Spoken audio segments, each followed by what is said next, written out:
तो जैसा कि हम देख रहे हैं कि आपके चेहरे पर ये वाइट पैच है ना? इसको क्या बोलते हैं और ये क्या होता है, इसके बारे में बताएं। इसको इंग्लिश में तो पहले विटलाइगो बोलते हैं और ओके। हिंदी में सफ़ेद दाग बोलते हैं, वाइट हाँ जी। पैच बोलते हैं, लिकोडर्मा बोलते हैं। जी। और ये एक डिजीज़ नहीं है।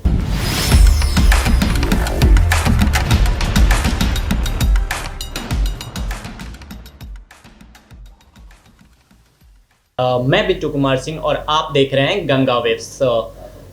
जैसे कि हमारे समाज में स्त्री को लोग देवी मानते हैं और जब हमारे घर पे लड़की होती है तो लोग कहते हैं कि लक्ष्मी हुई है, और वहीं लक्ष्मी जब बाय बर्थ या किसी इंसिडेंट की वजह से उन्हें इस प्रकार का वाइट पेज, जिसे हम इंग्लिश में वाइट पेज और या हिंदी में सफ़ेद दाग या हिंदी में सफ़ेद दाग बोलते हैं, हो जाता है, तो हमारा समाज जो है एक अलग धारणा बना लेता है। तो जैसा कि समाज ऐसा धारणा बना लेता है, और अगर ये छुआछूत नहीं है तो क्या है? सबसे पहले तो मैं ये बोलूँगी कि हमारे समाज में ये अवधारणा बनी हुई है कि छुआछूत है, ठीक है। तो ओके। जैसे मैंने पहले भी बोला कि ये छुआछूत की बीमारी नहीं, दिस इज़ बिल्कुल। Not a communicable disease, okay. ठीक है। ये बस जैसे हमारे शरीर में ना विटामिन्स होते हैं, ठीक है। बिल्कुल। तो किसी को कहते हैं ना, किसी को विटामिन ए की कमी है, किसी को विटामिन सी की कमी है। तो हमारे शरीर में एक मेलानिन पिगमेंटेशन नाम का एक मेलानिन पाया जाता है, बिल्कुल। जो हमारे शरीर में कमी होने लगती है मेलानिन की, तो हमारा स्किन जो है ओरिजिनल कलर वो छोड़ने लगता है, ओके। जिसकी वजह से जगह जगह ये वाइट पैचेज, मतलब स्किन वो छोड़ने लगता है तो वाइट पैचेज आने लगते बिल्कुल। हैं। और फिर अगर आप इस सेकेंड थॉट इसको बोलोगे तो और लोग अगर मैंने ही देखा मेरे साथ ही लोग अरे तुमने मछली के साथ दूध खा लिया क्या? हाँ, ठीक है, आपने सुना होगा मछली के साथ। सबसे पहला पॉइंट ना लोग समाज में यही बोलेंगे, अरे ये मछली के साथ दूध खा ले। सेकंड, अगर आप एक हिंदू हो, ठीक है, तो ये बोलेंगे कि अरे छठ पूजा में आपने कुछ गलती कर दिया होगा, ठीक है। तो ऐसा तो बिल्कुल भी नहीं है, क्योंकि मछली के साथ दूध, मैं वेजिटेरियन हूँ, शाकाहारी हूँ, तो मछली के साथ दूध तो मैं बिल्कुल भी नहीं खाई हूँ। बिल्कुल। तो आप एक लड़की होने के नाते, हमारे समाज में ऐसी धारणा है, तो एक लड़की होने के नाते आपको क्या क्या झेलना होता है? ऐसे वाइट पैच हो गए तो इन केस आप जाती हैं बाहर, तो आप एक लड़की हैं और समाज जो है, ये लड़की हो या लड़का, वाइट पैच से बहुत ज़्यादा लोग छुआछूत करते हैं, तो आपको क्या क्या झेलना पड़ जाता है? जैसे तो एक लड़की होने के बाद सबसे पहले तो पेरेंट्स, फैमिली में, ठीक है, सबसे पहले तो पेरेंट्स का कंसर्न, इनसे शादी कौन करेगा, ठीक है। क्योंकि आप भी जानते हैं कि एक सुंदर लड़की का क्या हमारे समाज में रोल है, और एक अगर छोटे दाग हो जाता है तो फिर मतलब पेरेंट्स परेशान हो जाते हैं, फिर तो मुझे ये सफ़ेद दाग है, तो सबसे बड़ा चीज़ तो यहीं पे मुझे झेलना होता है कि तुमसे शादी कौन करेगा, या फिर घर में जितने भी बड़े हैं इससे शादी कौन करेगा, इस बात से वो टेंशन में रहते हैं। और एज ए लड़की मुझे बहुत कुछ झेलना पड़ा, जैसे बाहर गई, सब वो सब्जी लेने गई या फिर कहीं पे भी गई तो अरे बेटा ये तुमको क्या हो गया है, तुमने डॉक्टर को नहीं दिखाया? चलो मतलब लोग अपने वो आप कंसर्न से बोलो या तो फिर लोग टॉन्ट मारने के व्यू से। अगर अब मैं पब्लिक प्लेस पे बैठी हूँ तो लोग आके बोलेंगे कि चलो आपको कब से है सफ़ेद दाग, इसका आपने इलाज नहीं करवाया, क्यों नहीं करवाया? अच्छा यहाँ पे वो डॉक्टर है। तो ये चीज़ थोड़ा बहुत बुरा लगता है कि आप अपने फ्रेंड्स के साथ सर्कल में बैठे हो, कोई भी एक अननोन स्ट्रेंजर आ रहा है और आपको टोक के चला जाए। ओके। तो आप देख सकते हैं कि निशा जी जो हमारे साथ जुड़ी हुई हैं और इनको वाइट पैच हुआ है, और ये अभी बिहार में और बिहार से बाहर भी लोगों को इंस्पायर कर रही हैं कि ये एक छुआछूत की बीमारी नहीं है, ये विटामिन की कमी से होती है। एम आई राइट? तो मेलानिन। हाँ, तो एक विटामिन की कमी से होती है। और आप अभी बहुत से लोगों को इंस्पायर कर रही हैं जगह जगह जाकर कि ये एक विटामिन की कमी से होती है। तो आप हमें ये बताएं कि आपको ये इंस्पिरेशन कहाँ से मिली? आपने क्या ऐसा आपके साथ इंसिडेंट हुआ कि आपको लगा कि मैं अपने अंदर तो ये कमी है ही, और लोगों को भी हम इंस्पायर कर सके कि लोग इससे बचें? ठीक है, तो मैं अपनी जर्नी बताऊँगी। हाँ, बिल्कुल। 10th तक मुझे ये चीज़ नहीं था। 10th में अचानक मुझे ये चीज़ होता है, तो मेरे स्कूल लाइफ में भी बहुत इफ़ेक्ट पड़ा, ठीक है, क्योंकि अचानक पेरेंट्स समझ नहीं पाए कि क्या हो गया, एक्सेप्ट कर पाना उनके लिए बहुत मुश्किल था। तो मेरे साथ हुआ ये कि मैं थोड़े मतलब सबसे कट गई, ठीक है, थोड़ा डिप्रेशन में रहने लगी कि समाज क्या कहेगा। फिर मुझे मतलब इसमें मैं पेरेंट्स की भी गलती, हमारे समाज में जो अवधारणाएँ फैली है ना, तो वो ज़ाहिर-सी बात है, एक माँ-बाप हो या तो पेरेंट्स, फैमिली में कोई भी हो, उनको वो परेशान कर ही देता है। तो मैं घर पे रहने लगी, मुझे बाहर जाना था पढ़ने के लिए, बट मैं नहीं जा पाई सिर्फ़ इसके वजह से। तो फिर बहुत सारे ट्रीटमेंट चले, ठीक है, जिसकी वजह से मैं मतलब क्योर बिल्कुल भी नहीं, और बढ़ते गया। बहुत सारे डॉक्टर्स मैंने चेंज किए, अप्रॉक्स 20+ डॉक्टर्स मैंने चेंज किए।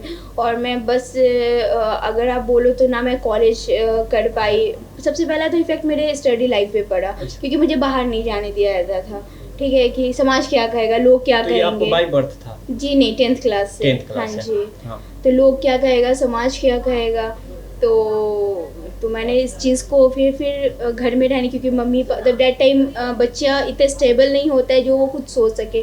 तो एक दिन की बात है, मतलब आफ्टर 2-3-4 ईयर्स विटलिगो होने के बाद, एक दिन मैं ऐसे यूट्यूब चला रही थी, तो ऐसे स्क्रॉल की विटलाइगो करके कि देखती हूँ क्या है ये पढ़ने का। तो उस दिन मैं स्क्रॉल करी थी, तो मुझे एक संस्था का नाम दिखा, आरुष फाउंडेशन, जो आरुष फाउंडेशन जिसके संस्थापक आकाश तिवारी जी हैं, और ये मुंबई में है, मतलब मेन ब्रांच इसका मुंबई में है, ठीक है। तो मैं फर्स्ट कॉल आकाश को करती हूँ, वहाँ पे मुझे ये दिखा ना मेरे जैसे और लोग हैं, तो उस दिन मुझे ये फील हुआ ना कि मैं अकेली नहीं हूँ दुनिया में, ठीक है। तो फिर मैं उसके बहुत सारे वीडियोस अपलोड थे, फिर मैंने देखा, फिर मैंने आकाश से बात करना स्टार्ट किया। आकाश से बात करने के बाद वो कंटिन्यू मेरा एक प्रोसेस हो गया था आकाश से बात करने का।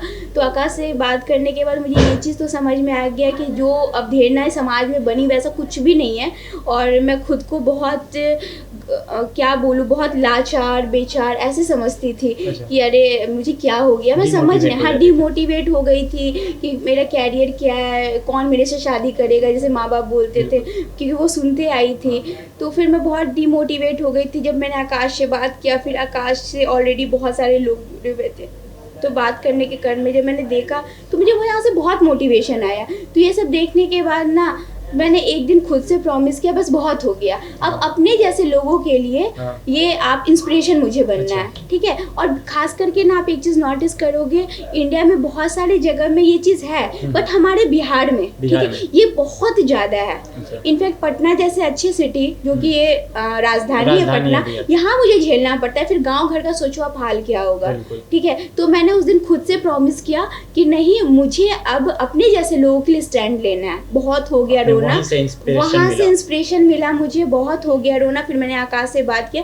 तो 2019 में पहला जब मैं जुड़ी 2019 में, तो उसके बाद 1 जून आया, जो 25 जून को वर्ल्ड विटलिगो डे होता है, जैसे वर्ल्ड 25 जून को, हाँ जी, जैसे ना वर्ल्ड कैंसर डे होता है, वर्ल्ड HIV डे होता है, तो वैसे वर्ल्ड विटलिगो डे भी होता है। तो दैट टाइम तो मैं उतनी भी स्ट्रांग नहीं हुई थी, बट मैंने बोला नहीं, कुछ करना है, ठीक है। तो फिर मैंने आकाश से पूछा, आकाश मैं कुछ करना चाहती हूँ। तो आकाश बोले तुम क्या करना चाहती हो? मैंने बोला कि आकाश, मुंबई में 2019 में बहुत बड़ा इवेंट करवाया था, तो मैं तो वहाँ नहीं जा सकती थी 2019 में, तो मैंने बोला यहीं पे मैं क्यों ना कुछ करूँ, मतलब हमारे बिहार में। तो पटना में आपने नाम सुना होगा, विजन आइज, और फिर सगीर अहमद, विजन GS, ऐसे इंस्टीट्यूट में मैं गई एक दिन पहले 24 को, सबसे रिक्वेस्ट किया कि सर मैं बच्चों के साथ एक बात करना चाहती हूँ। तो सर ने बोला ठीक है। हाँ, तो सर वो डर तो था, क्योंकि पहली बार मैं बहुत टाइम के बाद पहली बार मैं किसी से रूबरू हो गई थी। एक होता है ना कि इससे समाज बहुत ज्यादा ये होता है ना, दूरी बनाता है। डर भी लग रहा था कि लोग क्या बोलेंगे, मम्मी पापा क्या बोलेंगे, और आप बहुत सारे बच्चों के बीच जाने वाली थी। तो सर का कैसा रहा? सर ने ये बोला कि सर ने बहुत सपोर्ट किया, सगीर अहमद सर ने बोला निशा ये तो बहुत, क्योंकि सगीर अहमद सर के पास मैंने क्लास लिया था, तो सर ने बोला नहीं बहुत अच्छी बात है। सर ने मुझे मौका दिया, जहाँ भी 2-3 जगह गई थी मैं, उन्होंने मुझे मौका दिया। उन्होंने बोला कि ठीक है आओ तुम कल 25 को सुबह मॉर्निंग में मैं 9 बजे सबसे पहला गई, सेमिनार लिया। सेमिनार जब मैं बच्चों के सामने गई, वहाँ 800 बच्चे बैठे हुए थे, और डर भी लग रहा था बहुत, क्योंकि बहुत टाइम के बाद बहुत लोगों के साथ मैं इंटरेक्ट हो रही थी, क्योंकि मेरी लाइफ ऐसी हो गई थी मैं ज़्यादा लोगों से इंटरेक्ट नहीं करती, एक सहमी हुई लड़की, शांत सी लड़की, और अचानक 800 लोगों के बीच आके बोलना। तो फिर मैंने बोला ठीक है मैं जो बोलूँगी, ये मुझे फ़र्क नहीं पड़ रहा है कि यहाँ पे 800 लोग बैठे हुए हैं, तो मुझे था कि एक भी लोग तो सुनेंगे मेरी बात। मैं उस आत्मविश्वास के साथ अंदर से पूरा मतलब मोटिवेटेड थी कि मुझे अब कुछ करना है। वो कहते हैं ना, किसी ने मुझे पलट कर देखा, आंखों में बेचैनियाँ हैरानी लिए हुए, मैं भी कम नहीं थी, मैं भी पलट कर देखी अपने आत्मविश्वास के लिए, अपने दाग के लिए, अपने 2 रंगों के लिए। तो बस ये चीज़ लेके मैं वहाँ गई। तो वहाँ सबसे पहले बच्चों से पूछी कि आपको पता है ये क्या है? तो उन्होंने बोला नहीं मुझे नहीं पता, बट मेरे कुछ कुछ बच्चों ने बोला कि मेरे घर में होता है। तो वहाँ से मेरी जर्नी स्टार्ट हुई। उस दिन मुझे ये करके बहुत अच्छा लगा। जब एक पॉजिटिव रिस्पॉन्स आपको मिलता है तो आपको लगता है कि नहीं आप बहुत कुछ कर सकते। वहाँ से मैं बहुत जर्नी मेरी स्टार्ट हुई सोशल। तो उस दिन मैंने खुद से प्रॉमिस किया I have to make the society a better place for living. मतलब सोसाइटी को ऐसा थोड़ा बना दो कि अच्छे लोग वहाँ पे रह सके। हाँ, और ये भी हटाना था समाज से कि क्या इन्फ्लुएंस है। बिल्कुल। तो परिवार और समाज के लोगों के साथ कैसा अनुभव रहा आपका? पहले तो मैं ये बोलूँगी कि फैमिली जब मुझे स्टार्टिंग में हुआ तो मम्मी पापा भी परेशान हो गए, क्या हो गया। जब मुझे मतलब जब दिखने वाला नहीं था तो उन्होंने भी बोला कि थोड़ा छुपा के रखो, ठीक है, ताकि लोगों को पता ही मे क्योंकि मेडिसिन चल रहा था, मेडिसिन हाँ, तो फिर उनको लगा मे भी ठीक हो जाए, ठीक है। तो 4-5 साल तो इट्स लाइक कि थोड़ा था, पर जब वो बढ़ने लगा, जैसे मैंने बोला 2019-20 से ये बढ़ने लगा, मतलब फेस पे आने लगा। तो मैंने बोला अब तो नहीं छुपा सकते ना। तो 2019 में मैंने मम्मी पापा को बोला कि अब मैं दवाई नहीं खाऊंगी, ठीक है। तो मम्मी पापा के लिए ये चीज़ बहुत, मैं बोलूँगी गांव से होने के बाद ये बहुत एक्सेप्ट कर पाना बहुत मुश्किल है कि उनकी बेटी को ये हो गया। क्योंकि आप भी जानते हैं ना, अगर जैसे सपोज मेरे घर में मुझे हो गया, ठीक है, तो लोग का ऐसा अवधारणा उनके घर में आप रिश्ता, मतलब अगर मेरे भाई बहन हैं, चाचा चाची के बेटे, तो लोगों को लगा कि नहीं उसके घर में कैसे शादी कर सकते हैं, ये तो जेनेटिक है, जो कि ऐसा कुछ नहीं है, ठीक है। पर लोग पता नहीं क्यों इतना इसके बारे में अफवाह फैला रखे हैं। तो मेरी लाइफ बहुत, फिर मेरे दोस्त कुछ बने, तो सपोज़ बर्थडे पार्टी होता था तो वहाँ पे मुझे नहीं ले जाया जाता कि और उनके दोस्त क्या बोलेंगे कि मैं थोड़ा अलग दिखती हूँ। तो मुझे झेलना बहुत कुछ पड़ा है लाइफ में, बहुत, मेरी लाइफ बहुत स्ट्रगलिंग रही है। हाँ जी। तो अब आगे आपका क्या प्लान है? आगे मेरा ये प्लान है कि मैं छोटा सी चीज़ यहाँ पे बताना चाहूँगी। जब मैं आरएस फाउंडेशन से जुड़ी तो जब आकाश ने देखा कि मैं बहुत अच्छा कुछ कर रही है, मैं इसके अपार्ट जैसे गरीब बच्चे उनको पढ़ाई के लिए प्रेरित करना, साथ में अगर किसी के पास कपड़े नहीं हैं तो क्लोथ ड्राइव रखना, ऐसे छोटी छोटी चीज़ों में मैं हिस्सा लेती हूँ। और जहाँ से मेरे तक पॉसिबल होता है मैं समाज के लिए, समाज को डेडिकेट करती हूँ समाज के लिए। तो लाइक उसके बाद मैं आरएस फाउंडेशन से जुड़ी, जब आकाश ने जो मेन हेड है वो, उन्होंने मेरा काम देखा, उन्होंने मुझे स्टेट हेड बनाया।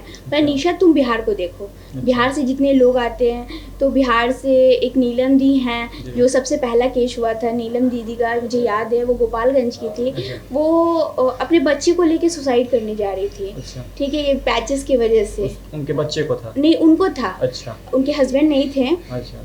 और वो लेके जा रही थी। दैट टाइम मुझे आकाश ने फ़ोन किया कि निशा ये गोपालगंज बिहार से, तुम देखो इनसे, मैं यहाँ दूर होके क्या कर सकता हूँ। फिर मैंने दी से बात किया, दी से कंटिन्यू मेरा बात होना स्टार्ट हो गया। उनको डेली फ़ोन पे 1 घंटा बात करना, 2 घंटा, 1-2 बार मिली भी, बात करके उनको मोटिवेट करना कि दी ये कुछ नहीं है। और आज वो स्टेबल है, वो आज खुश हैं अपने दाग के साथ। अभी कुछ दिन पहले जब उन्होंने सुना कि मैं 21 जून को बिहार में पहली बार कर रही हूँ, बहुत खुश हुई वो। तो आप जैसे कि गंगा वेब्स टीम आपके यहाँ आई है और इन सारी चीज़ों को दिखा रही है, तो हमारे दर्शक, आप तो लोगों को काफ़ी ज़्यादा इंस्पायर कर रही हैं और जगह जगह जाकर अपना जितना भी डिस्ट्रीब्यूशन हो रहा है आप दे रही हैं। तो आप लोगों को अब अंत में, जैसे कि जिनको वाइट पेज हुआ है, अच्छा जिनको नहीं भी हुआ है, और समाज अगर और भी चीज़ें हुई हैं तो उनको लोग अलग निगाहों से देखते हैं, तो उनको आप क्या संदेश देना चाहेंगे? मैं तो उनको ये बोलना चाहूँगी ना कि इंसान का चरित्र मैटर करता है, उनका कैरेक्टर मैटर करता है। वो गोरे हैं, काले हैं, मोटे हैं, पतले, ये मैटर बिल्कुल नहीं करता, ठीक है। तो हमारा एक tagline, respect the soul beyond the body, ठीक है। तो हमें ना एक आत्मा की, वो कहते हैं ना, उसको हमें एक अच्छे इंसान की परख करनी चाहिए। उसको इस व्यू से नहीं देखना चाहिए कि वो इंसान कैसा दिख रहा है, मोटा है, पतला है, काला है, जैसा भी हो, ठीक है। तो मैं समाज को ये बोलना चाहूँगी कि हमारे समाज में, हमारे सोसाइटी में आप एक ऐसा इंसान बनो ना, अगर आपके साथ एक कोई डिसेबल पर्सन खड़ा है तो वो शांति से रहे और एक अच्छे कि मैं जिसके साथ खड़ा हूँ ये मुझे टॉर्चर नहीं करेगा, टॉन्ट नहीं मारेगा। तो जो जैसा है आप उसको वैसे एक्सेप्ट करो। बिल्कुल। ये मैं समाज को बोलना चाहूँगी।